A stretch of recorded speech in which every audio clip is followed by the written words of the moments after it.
Hi quilters, today I'm going to talk to you about making a hanging sleeve for a quilt, and I want to start by saying that this video is being made for the members of the Two Rivers Quilt Guild at the Easton Area Public Library, so I'll refer to things like that that have nothing to do with the general public. So if you want a more general one, you can look up Bonnie Burns, who gives the same instructions for AQS. So we're going to have our quilt exhibit coming up, and many of you will be submitting a large quilt that will be hung in the Friends room. And any large quilt that you submit, now I'm thinking anything larger than about 36 inches wide, will need to have a hanging sleeve. Smaller quilts, we're going to pin onto sheets that are hanging on stands. So I'm just using this little one because it's easy to show you. I want to show you first what we're going to be hanging the quilts on. We're going to be hanging them on these PVC pipe pieces. And you can see that they're quite large around. They're not little things. And then these, Lois and David make these. They cut them to the size of the quilts we're going to hang, and they put the wires, they puncture them and put wires in them to hang from hooks on the molding in the room. So you're not going to be able to put a clip on this, or this won't pin to PVC. You must have a hanging sleeve. But I'm going to show you how to make a hanging sleeve that you're going to put on easily and you can remove easily, that will have no effect on the quilt when you're finished. So the first thing that you're going to need to do is measure the width of the quilt, how it's going to hang. This is sort of a square, but if this were longer, I'd just be measuring across the top of the quilt. And I'm going to cut a piece of any fabric. That I just use muslin here. You can use matching to your background, but there's absolutely no point because no one is going to see it. And this one came out a little short. You actually want it from the edge on this side over to the edge on this side. Now you might think that what you want to do is just close this up. You cut however long you cut it is based on your quilt. The width is 8.5 inches wide. With a width that wide, it will go over any PVC pipe that we might use, or that you might, if you enter it in another show. That's what the American Quilters Society requests, and so that's what we're doing here. So you might think that you just stitch it together and stitch it on the back and hang the quilt on it. The problem with that is because you're using this wide pipe, if you put this over the pipe, let's pretend it's all finished, and we put it on the pipe, and here's our quilt hanging down from it.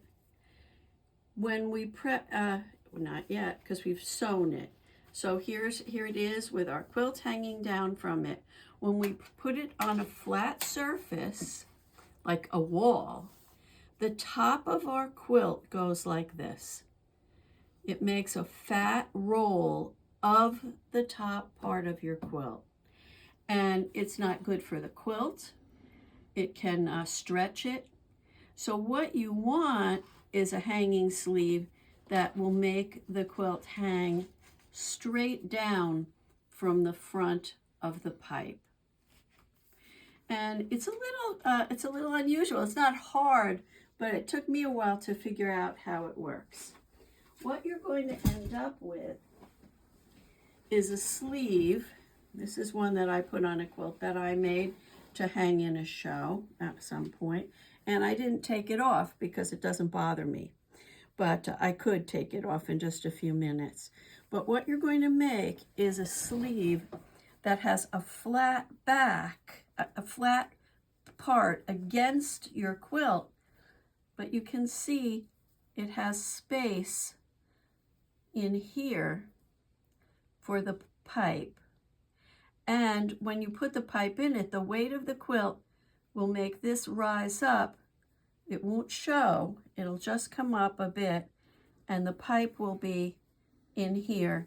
And the front of your quilt, seen by the public, hangs straight from the front of the pipe. That's why we're doing it. So you cut a piece of fabric the width of your quilt by 8.5 inches. And the first thing you do is you press down a 1/4 inch on either end. So if your quilt is 6 feet across, you just press down a 1/4 inch on each end of that 6 feet. Then you fold. You fold this in half. You don't have to sew this down. You could, I suppose, but you don't have to, because this is a very temporary thing. You fold this in half, like this, and just finger press the center fold. Don't want that to be really dominant. In the end, we're not going to care about that. Then you open it again, and you fold each side in just to the center, like this, on one side, and this on the other.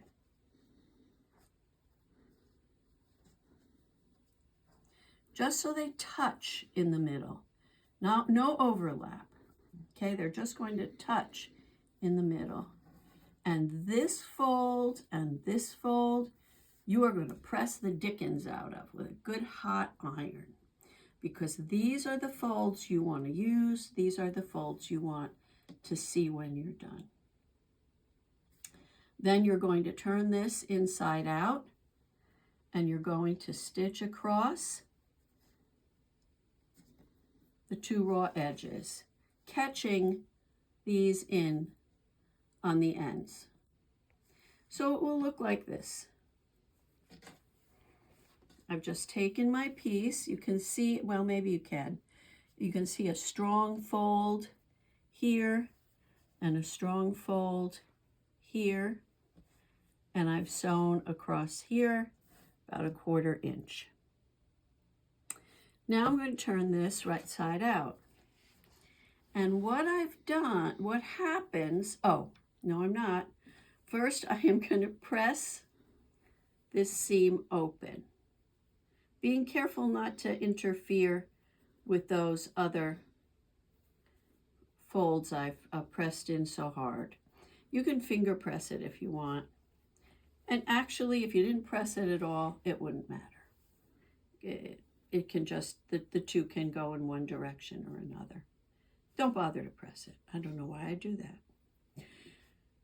So then you turn it right side out.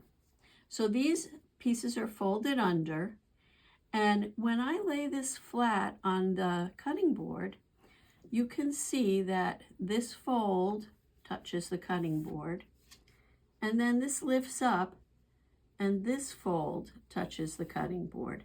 So the part against my quilt is flat, but the part where the pole is going has plenty of room inside.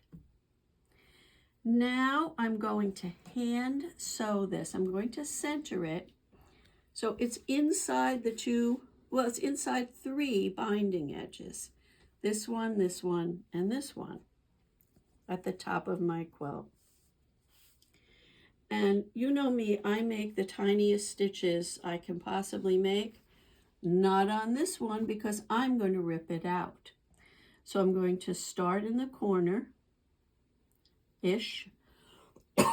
excuse me, and I'm going to make great big stitches. The key is I don't want to go through to the front. It's fine if I go into the batting, and it's fine to go into, I want to catch the edge of this. And you can see I'm making, I don't know, 1/2 inch long stitches. So when I am done, it will be so easy to pull that thread out, and it will be as if it was never there. So when I get all the way across with these nice big stitches across the top, it's a little slow go. Watch something on TV. Then I'm going to sew, when I get to here, I'm going to sew the bottom layer on. So I'm just going to come along and sew through here. Just let it go, I guess, please. And then along, just get the bottom edge down. Now when I get to the bottom, what I'm going to do is fold it back up so that the other fold is here. And do you see what that does? It makes a nice big space, and when the weight of the quilt holds it up and the pole comes here, it won't show past the binding. So I'm going to sew it here across and then up here on the side. And that's how I make a hanging sleeve. And when I'm finished, I just grab a pair of scissors or a seam ripper, and I just can whip through those 1/2 inch long stitches and take it off. So that I'm going to, the first comment after this YouTube video is going to be a link to Bonnie Burns doing the exact same thing, so that you can hear two voices, see two different ways of describing the same thing. I hope that you'll be putting at least one quilt in our quilt exhibit, and I'll send you out to every member. You'll be getting today or tomorrow a form to register your quilt for the exhibit. Thank you.